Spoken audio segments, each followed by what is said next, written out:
A long time ago, it was said that there was a giant, and this giant loved to eat people. He would take their body, and he would skin off their skin, and he would cut open their heart, and he would drink their blood. The people were all dying. They knew something had to be done about this giant, but every warrior that tried to kill it never succeeded. The giant would kill them all. The people got together, and they all talked about what could happen, and they decided they would send their bravest warrior out to kill that giant. And this brave warrior went out and he laid down and pretended to be dead on one of the pathways that the giant traveled. And sure enough, that very day, the giant came down that pathway and he said, "Ho, ho! Look what I have here. These people are now dying before I even get to them. They are so afraid of me. I will take this one home. I will peel off his skin. I will cut open his heart and drink his blood." And he threw the warrior over his shoulder, and he took it back to his lodge. And when he got the warrior back to his lodge, he threw him upon the ground, the warrior still pretending to be dead. He went over to his fire pit to begin to build the fire so that he could roast the flesh and he could peel the skin and drink the blood. But there was no wood in the lodge. And while the giant was gone out to find some wood, the giant's son came home. Now the giant's son was just a small giant, only about 6 foot tall. And as he came through the lodge, the warrior saw the giant's skinning knife laying there on the lodge floor. And he picked up the skinning knife, and he jumped up, and he held it to the son's throat. And he said, "Tell me where your father keeps his heart. We know he does not keep it where most people do. For many warriors have tried to kill him, and they have failed. Where does your father keep his heart?" I cannot tell you. If I tell you, my father, he will kill me. And if you do not tell me, I will kill you. My father, he keeps his heart in his left heel. About that time, the warrior heard the giant returning to the lodge, and he fell on the lodge floor and pretended to be dead. As the giant walked through the door, the warrior took that giant's skinning knife, and he stuck it into his left heel, and the giant fell over dead upon the ground. But even though he fell over dead, the giant spoke once again. "Ho, ho! You cannot kill me. From this day forward, I will suck the blood of all men. You cannot kill me." "Oh, yes, I can," said the warrior. And he took that giant, and he cut him up into small pieces. And he started a fire, and he threw those pieces of that giant on the fire. And when that fire had finished burning, he took those ashes outside of the lodge, and he threw them into the air, and the ashes scattered all over the world. Now to this day, they say that those ashes on a hot summer evening, just about the time the sun is going down, that those ashes begin to fall on you. And as they fall on your face and your hands and your arms, and when you smack them, you can see where those ashes have sucked your blood. And that is how the people say mosquitoes came to be.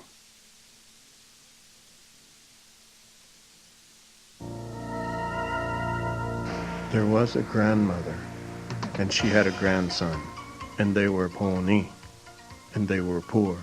They were so poor that they were not allowed to set up their lodge with the other Pawnee. They had to set far off to one side. They were so poor that whenever the village would travel from its buffalo hunt to the next, they would stay behind and gather the small scraps of food that even the dogs wouldn't eat for their meals. And they would gather small scraps of leather to repair their outfits. The Pawnee had found a herd of buffalo and were traveling to the west. The grandmother and the grandson had stayed behind, and when they had finished gathering everything, they followed the lodge poles of the Pawnee people towards the west. They hadn't traveled very far before they came across an old dun horse. Now this dun horse had one eye that had been poked out, one leg that was lame, and large sores on its back from where people had been packing too much stuff on its back. My grandson, I think we should take this horse with us. Grandmother, look at the horse. It has the bad eye, the bad leg, and the sores on its back. What would we do with a horse like this? My grandson, I think it is a special horse, and I think we should take it with us. Yes, my grandmother, for he always did out of respect what his grandmother said. When they finally made it to the Pawnee village, again they were not allowed to set up in the camp. They had to set off far to one side. The Pawnee scouts had found the herd of buffalo, and it was said among that herd of buffalo was a spotted calf. Now the Pawnee believed that anyone who had the spotted calf robe could not be killed by their enemies. The chief of the Pawnee said that anyone who would go out the next day and kill the spotted calf and bring him the robe could marry his daughter. The young warrior, the young grandson, took the only horse he had up to the line with the other horses the next morning with the warriors. The old dun horse with the bad eye, the bad leg, and the sores on its back. When he got up to the line, all of the other warriors started looking at him, and they began to laugh, and they said, "What are you going to do with a horse like that? Look at it, it has the bad eye and the bad leg and the sores on its back. What are you going to do with a horse like that? You're not even going to get started, and we'll already have been to the herd and back." And he knew they were right, but it was the only horse that he had. While he was waiting for the signal to begin, the dun horse turned its head, and it spoke to the young warrior. "Take me down to the river and cover me with clay." The young warrior was frightened by the horse. He'd never had a horse talk to him before, but out of respect, he took it down to the river, and he covered it with mud. He covered its head, he covered the bad eye, he covered the bad leg, he covered the sores on its back. "Take me back up to the line with the other warriors, but stay far to one side, so they will not make fun of us." And he did as he was told. And as soon as he got back to the line, the signal was given, "Hey!" And they charged towards the buffalo herd. All of the other horses took off first.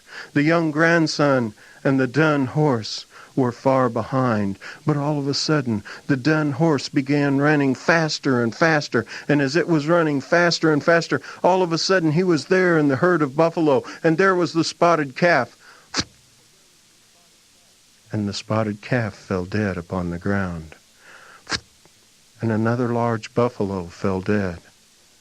The young grandson got off the back of the dun horse, and he skinned out the spotted calf, and he skinned out the other buffalo, and he butchered the meat, and he packed it in those hides, and he put it on the back of the dun horse, who no longer had the bad eye, no longer had the bad leg, had no sores on its back. He led the dun horse back to the village. He did not stop at the chief's lodge. Instead, he went all the way through the village to his grandmother's lodge. "Grandmother, grandmother, come and see what I have." And when she came out of the lodge, he gave her all of that buffalo meat. They would no longer be starving. And he presented her with that spotted buffalo calf robe. The warriors couldn't believe it, that he had killed the spotted calf. Well, that same day, the Pawnee scouts had seen a large war party of Sioux coming down from the north, the enemy of the Pawnee. All of the warriors that evening prepared their war equipment for the battle the next day. The next morning, all of the warriors were lined up ready to go into battle. The young grandson was on the back of the dun horse, and the dun horse turned its head and spoke once again. 4 times you will ride into this battle. Each time you will kill one of the brave warriors of the Sioux. 1 time it will be their chief. But you must not ride more than 4 times into the battle. The signal was given. Hee! And the warriors rode into the battle. The young grandson on the back of the dun horse rode into the thick of the battle, and he killed the chief of the Sioux, and he took his trophy, his scalp. And he made his way back to the Pawnee lines. 3 more times he rode into the battle. 3 more times he killed one of the bravest Sioux warriors. The battle raged all day long. Sometimes it looked like the Pawnee were going to win. Sometimes it looked like the Sioux. Late in the afternoon, the young grandson could stand it no longer. He jumped on the back of the dun horse and rode swiftly into the battle one more time. This time it seemed as if every arrow was pointed right at him. And then all of a sudden, the dun horse fell dead from beneath him. The Pawnee boy made his way back to the lines of the Pawnee. The war went on all day long, but finally, late in the evening, the Pawnee won the battle. But before the Sioux warriors left, they knew that dun horse was a special medicine horse, and they took their knives and they cut it up into small pieces, and they scattered it all over that battlefield. The young grandson was so upset because he had not respected what the dun horse had told him that he went up on a little rise above the battlefield, and he sat there and he began to cry. And while he was crying, a whirling wind came that comes from time to time out on the Kansas plain. And it whirled and whirled and whirled, and as it whirled, it seemed to bring those pieces of that horse back together again. 3 more storms came with the whirling winds. After the 4th storm had passed by, the dun horse stood to his feet. The young grandson ran down the hill, threw his arms around the neck of the dun horse, and he said, "Forgive me, forgive me." "I forgive you, but from this day forward you must do only as I say. Take me around behind the ridge tonight and come back for me in the morning." The next morning, when the young grandson came back for the dun horse, there was the dun horse with a beautiful black stallion. 11 more nights he was told to take the dun horse behind the ridge. 11 more mornings when he came back, there was a horse even more beautiful than the day before. He now had a large herd of beautiful horses. They had plenty of food to eat. He was no longer poor. He was one of the richest among the Pawnee. Eventually, the Pawnee boy grew up to marry the chief's daughter, and he became chief. The grandmother eventually died, and when she died, they buried her with that spotted buffalo robe. The dun horse was never rode into battle again, but every time there was a ceremony, it was the first horse led into the village. Eventually, the dun horse died, and it was buried beside the grandmother.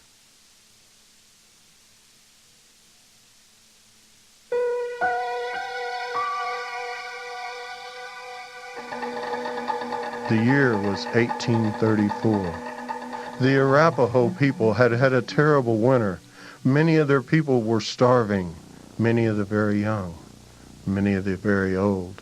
4 warriors decided they would go out and they would try to find the buffalo, and they would kill buffalo and bring them back to the village so that no more of the people would starve. They left with a few small provisions, and they traveled for 4 days. On the 4th day, as they were crossing a creek, the first 3 men made it across. But the last man, a man by the name of Lame Warrior, as he was crossing the creek, he stepped on a stone, and the stone shifted, and his ankle buckled and shattered. "Aye!" He cried out in pain, and when his friends heard him, they came back into the creek, and they picked him up, and they carried him to the other side. They set him on the bank of the creek, and they went out, and they gathered the small cottonwood shoots that come up along the creek bank.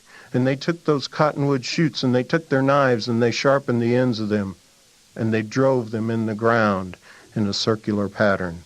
And then they tied the tops together, and then they went out and they gathered the tall prairie grasses that grow over 6 feet tall, and they covered that lodge with those prairie grasses. And then they took a deer hide and hung it for the doorway. They took their friend inside, and they said, "You wait here.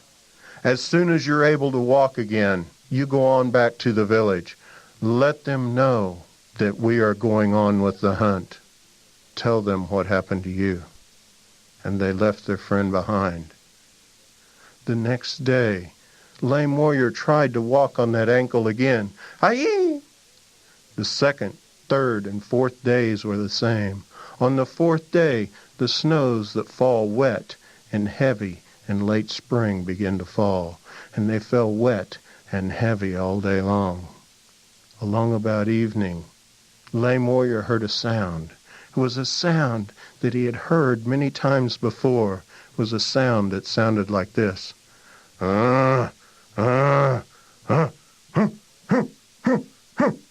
It was the sound of a buffalo coming down to the creek to drink water, and it was taking its nose and blowing away the fresh snow so that it could begin to eat the tender buffalo grass that was just coming up. Lame Warrior opened the doorway of his lodge, took his straightest arrow, and let it fly. Right into the heart of the buffalo it went. Lame Warrior drug himself with his bad leg outside, and he skinned out that buffalo, and he cut off the hump ribs, the favorite part of the Arapaho people, and they took him back into his lodge, and he started a fire with his flint and steel. And he took those buffalo hump ribs and stuck them on a stick and stuck them over the fire. And he sat there and listened while the juices dripped into the fire. Just about the time you could smell those hump ribs being finished, Lame Warrior heard another sound. It was a sound he had never heard before. Was a sound that sounded like this. It got closer and closer and closer to his lodge, and then all of a sudden there was a scratching sound, and it scratched and scratched. And then that deer-hide doorway opened, and in walked a skeleton. Now the skeleton was covered in a buffalo robe that went all the way down his arms. To all you could see were the bones of his fingers, and it went all the way down his legs. To all you could see were the bones of his feet. And then the skeleton spoke, and the skeleton said, "Feed me, I'm hungry, please feed me." Lame Warrior didn't know what else to do. He cut off some of those hump ribs and handed it to the skeleton, and he watched as the skeleton chewed it with the bones of his jaws. And when he had finished, the skeleton spoke once again, and he said, "I need a place to sleep tonight. May I stay here in your lodge?" "Yes, you may sleep there at the back of my lodge." And Lame Warrior watched as the skeleton went over and laid his rattling bones down. The next morning, when Lame Warrior awoke, the skeleton was getting up too and stretching those rattling bones, and the skeleton spoke once again, and he said, "Feed me, I'm hungry, please feed me."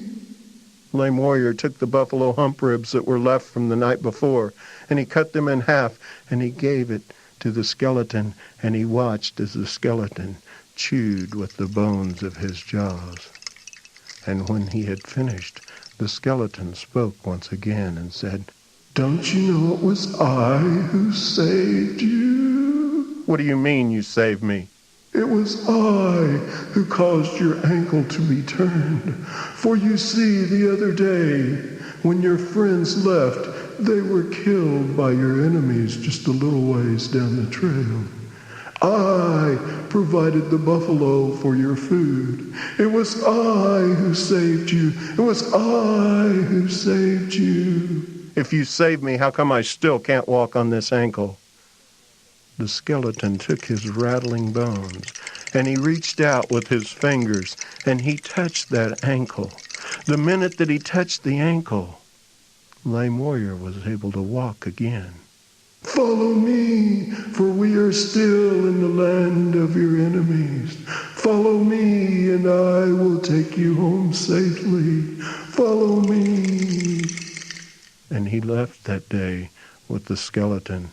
They went down through valleys, across ridges. Late in the afternoon, Lame Warrior looked to the top of a hill, and there was the skeleton. When Lame Warrior got to the top of that hill, he looked to the north, the south, the east, and the west. The skeleton was nowhere to be seen. It had vanished. But when he looked in the valley below, there was the valley of his people, the Arapaho people.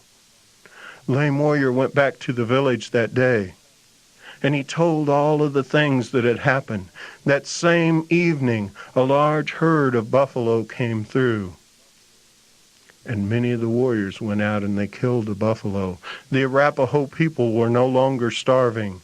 They had a great feast that night, and Lame Warrior told again all of the things that had happened to him. How his friends had been killed by their enemies, how his ankle had been broken, how the skeleton had provided him with food and repaired his broken ankle. The Arapaho people, the elders, some say it was the bones of his grandfather who helped him. Some say it was the bones of his grandfather who bought the buffalo so that no more people would starve.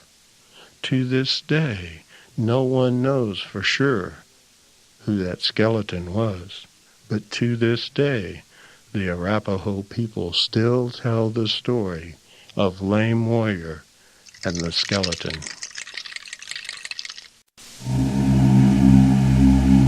In the early 1800s, there were 3 fur trappers that went down the Ohio River, and they were going to go into the Smoky Mountains and trap furs. At first snowfall, they were going to meet and leave so that they could get out before dead of winter set in. And they would go back to the east, and they would sell their furs, and they would become rich. They docked their little canoe. The 3 men went their separate ways, wanting to meet at the first snowfall back at the canoe. The first snow fell. 2 of the 3 men made it back. The second snow fell, and then the third. And by the third snowfall, the other 2 men knew something must have happened to their friend, and if they didn't leave right then, they would be snowbound in the Smoky Mountains, and they would not survive the winter.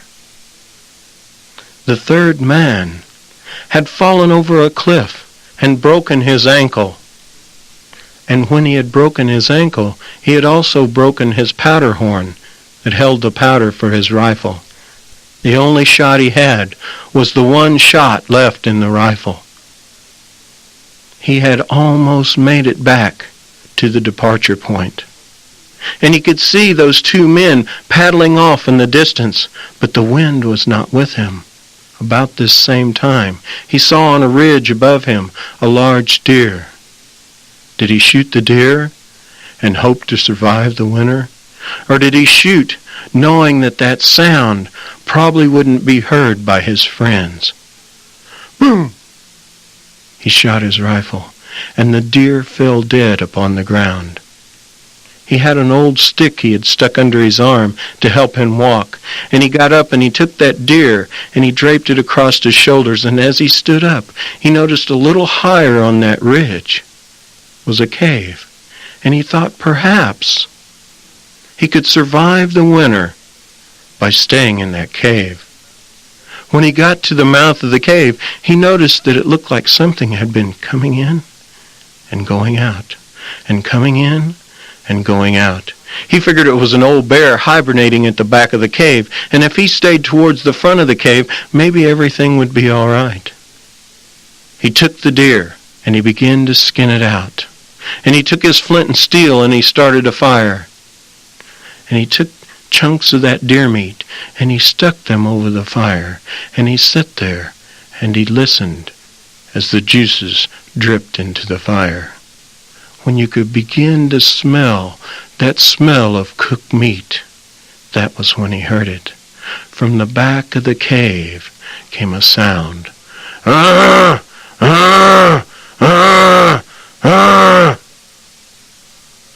When the man turned around, he saw a 6-foot-tall woman, completely covered in hair, from the top of her head to the bottom of her feet. Ah! Ah! Ah! He didn't know what else to do. He took a chunk of that cooked meat and he handed it up to that hairy woman. And the hairy woman took it and she began to eat. Mmm! Mmm! Mmm! Mmm! She wanted more and he gave him more. Mmm! Mmm! Mmm! Things seemed to be going along pretty well. And that's when he heard it. Another sound from the back of the cave. Ah! Ah! Ah! This sound was even louder than the sound before. And when he turned around, there was a 7-foot-tall man, completely covered in hair, from the top of his head to the bottom of his feet. And the man came out, and the hairy woman looked at the man. Mmm! Mmm! Mmm! Ah! Mmm! Ah! Mmm! Ah! And they began fighting. They began wrestling with one another. They rolled out of the mouth of the cave. And then he heard it.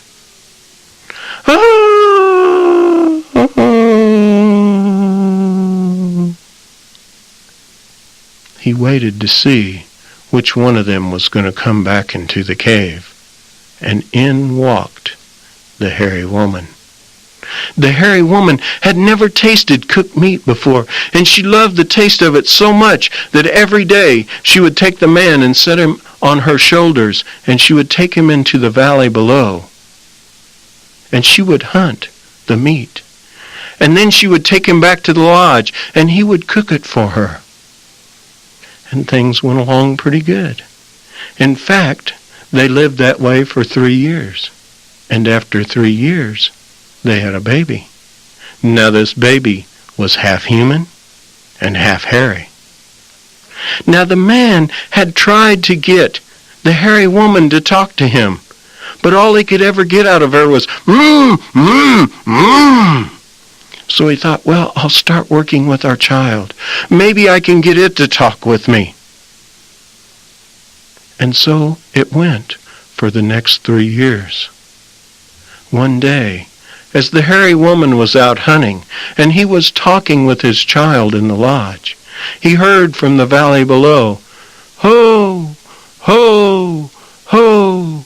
And when he looked out of the cave, there in that valley below was those 2 fur trappers that had left him 6 years earlier. He couldn't believe it. They had came back. He went down to meet them, and he brought them up to the cave. And he told them all the things that had happened to him. How the hairy woman and him had had a child together. And he said, I want to take my family back with me. They said, you're crazy. Do you realize what you're saying? You're telling us that this woman is 6 feet tall, completely covered in hair, and you want to take her back to our world? Do you know what the people in our world will do? They'll make fun of her. There's too much prejudice in our world. You can't take her back. And he knew they were right. So then he picked up his child and he said, "Well, at least I'm going to take my child." They said, "Look at it. It's half human and half hairy." People in our world, what do you think they'd do when they saw that child walking down the street? They'd make so much fun of it. There's just too much prejudice in our world. You can't take the child back. And he knew they were right. And he went down with the two men, and he climbed in the canoe. And just as they were beginning to paddling away from the shore, the hairy woman had returned to the cave, and she looked in the valley below, and she cried out, "Ah! Ah! Ah!" as if to say, "Take us with you, take us with you." And the man hollered up from the valley below. He says, "I can't take you with me. People in my world, they just won't understand. They'll make too much fun of you. You'll never survive." And then she took the child, and when she held it out towards him, she said, "Ah, ah, ah. I can't take it back. People in my world, they'll make fun of it. They just don't understand. There's too much prejudice in my world." The hairy woman, she looked down at that baby, and she looked at her husband, and she took that baby, and she ripped it in half. And when she ripped that child in half, she took the half that was human, and she threw it in the valley below. And she took the half that was hairy, and she clutched it to her chest and walked back inside of the cave. Now this hairy woman was never seen again. But people who live in the Smoky Mountains say to this day, if you're out walking in the woods, sometimes you will see big, hairy footprints all throughout the woods. That is how they say Bigfoot came to be.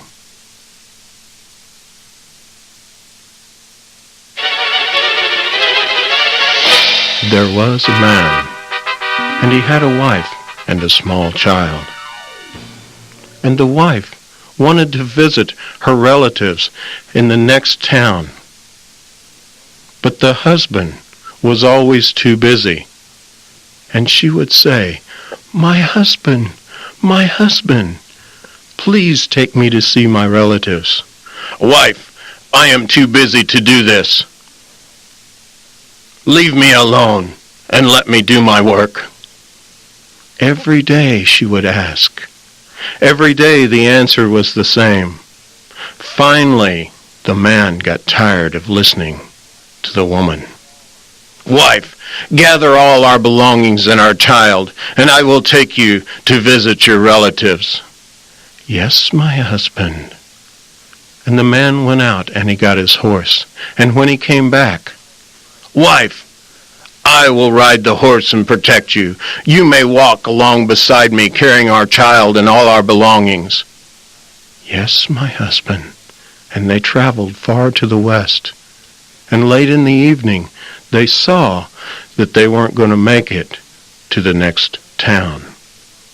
And there in the valley below sat a log cabin. "Wife, I am tired. I have rode hard all day long. All you have done is walk along beside me with our child and our belongings. I am tired, and I say we will stay in the cabin in the valley." My husband, I do not like the looks of it." "Wife, I am tired. I say we will stay in the cabin." "Yes, my husband, but I do not like the looks of it." They went down, and they opened the cabin door, and when they went inside, on one side was a sleeping rack. On the other side was a large wooden box that people used to store things in. "Wife, I am tired. I will sleep on the sleeping rack. You may sleep on the floor beside me with our child." "Yes, my husband, but I do not like the looks of this place, and I do not think we should stay here." "Wife, you sleep on the floor. I will sleep in the sleeping rack." "Yes, my husband." And the man got in the sleeping rack, and he fell asleep.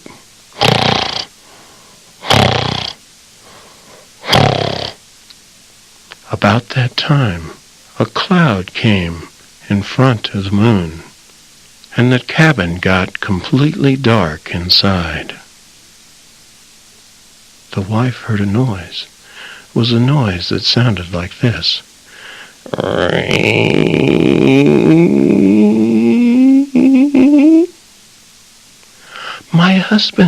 My husband, did you hear that? But the husband only slept.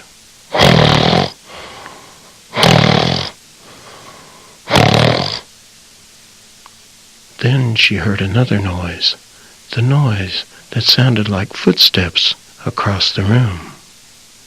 My husband, did you hear that? But again, the husband only slept. It was then that she heard another noise, the noise that a fox makes when it catches a rabbit. My husband, did you hear that? But this time, the husband did not even snore, and when she brought her hand back, it was wet and sticky. About that time, a cloud came from in front of the moon, and once again light filtered back into that cabin. And when it did, she looked to that box, and she saw that the lid was open, and there, floating in a box of blood, was a skeleton, with blood dripping from its teeth. My husband, But then she saw why her husband did not even snore. His throat had been ripped out, and blood was dripping on the floor. My husband, it is all right. I will just lay here quietly with our child. Sleep well, my husband. But she gathered her child into her arms, and she began inching her way to that doorway. Once again, a cloud came in front of the moon, and the cabin got completely dark inside. She inched her way over to that doorway, and just as she reached up to open the door,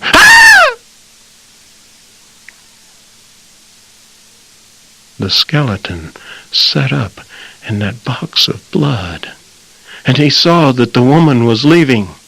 And the woman ran out the door, clutching her child, and she ran and she ran and she ran. She was running so hard that blood was streaming down her nose from the oxygen and the lack of it. And then she felt something grabbing at her hair. And when she turned around, the branches of the trees were catching her hair.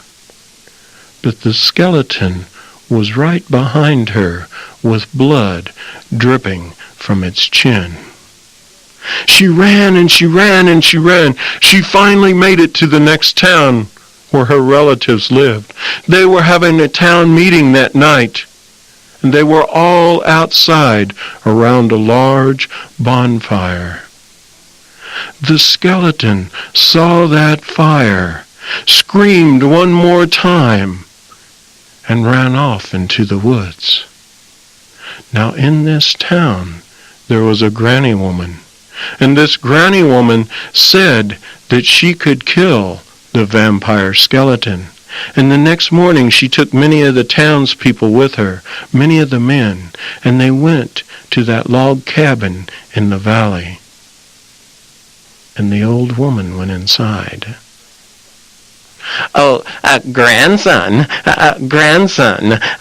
do not mind us. We are just going to tidy up around your cabin. Sleep well. For the old woman saw that skeleton floating in the blood. She went back outside of that log cabin, and the men began to bring brush as she had ordered them, and they piled it around the outside of that cabin, and then bigger sticks, and then logs, and then they set that cabin on fire. as the cabin began to burn. You could hear that skeleton, its bones crashing against the walls of the cabin. Just about the time the walls of the cabin collapsed, a green cloud of smoke rose out of the ashes and changed itself into an owl. Hurroo! Hurroo! Hurroo! And flew away. The men tried to club it with their clubs, but they could not catch it. And that vampire skeleton was never seen again.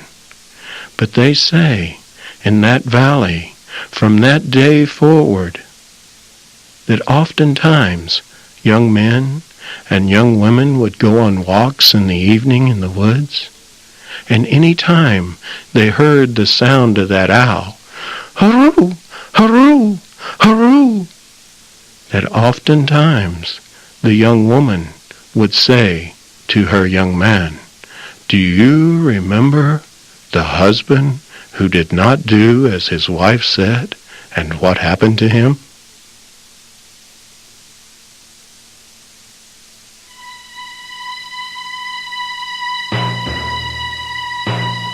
The year was 1832. It was a great rendezvous that year, and many of the mountaineers, many of the Indians had gathered for the rendezvous. And at night they would sit around the council fire and they would tell great stories. The American Indians would tell about how brave they were and how they could ride their horses swiftly. The mountaineers would brag about the number of beavers they had killed that year. Late in the evening, when the council fire had burned down to its lowest, a man at the back side of that council fire jumped up, and when he did, a man straight across from him with a rifle pulled up the rifle and fired a shot. Boom! The old shaman, the medicine man, fell on the grass, every appearance of being dead, the blood from the wound dyeing the buffalo grass red. After a little while, the wife of this shaman came out, and she had a little clay pot in her hand, and she dumped some liquid out of that clay pot, and she began to mix the moisture and the buffalo grass and the clay together, and she made a mud pack, and she placed it upon his chest. After a little while, that shaman sat up, and he took his right hand, and he pulled away the mud pack. And when he did, he got up and quickly went around that council ring saying, I am Thundermaker the shaman, the greatest medicine man who has ever lived. No man can outdo my great medicine. I am Thundermaker the shaman, the greatest medicine man who ever lived. He then brought his young son, who was just 8 winters old, into that council ring. And he took his shirt off, and then he backed up, and he took 3 arrows in his bow, and very quickly he let 3 arrows fly. One hit his son's throat, one hit his chest, one hit his stomach. The young boy fell dead upon the ground, the blood from his wounds dyeing the buffalo grass red. Again, the wife and the mother of this small child came out with the little clay pot in her hand, and she gave it to the shaman. And he took it and he dumped the liquid upon the ground, and he began to mix the buffalo grass and the liquid and the clay together until he formed 3 mud packs, placing one on his son's throat, one on his chest, and one on his stomach. He then reached over and he began to breathe into his young son's mouth. After a little while, the son opened his eyes, and the shaman took and pulled 1 mud pack away from the throat, one from the chest, and one from the stomach. There was no sign of a wound. There was no sign of blood. There was no sign of a scar. He picked his son up and carried him 3 times around that council ring, saying, I am Thundermaker the Shaman, the greatest medicine man who has ever lived. No animal can outdo my great medicine. I am Thundermaker the Shaman, the great medicine man, the greatest medicine man who has ever lived. He then brought his young son back into that council ring, and with his wife and the mother of that child on one side, and him on the other, they disappeared into the night, him saying, I am Thundermaker the Shaman, the greatest medicine man who has ever lived. No man can outdo my great medicine. I am Thundermaker the Shaman, the greatest medicine man who ever lived.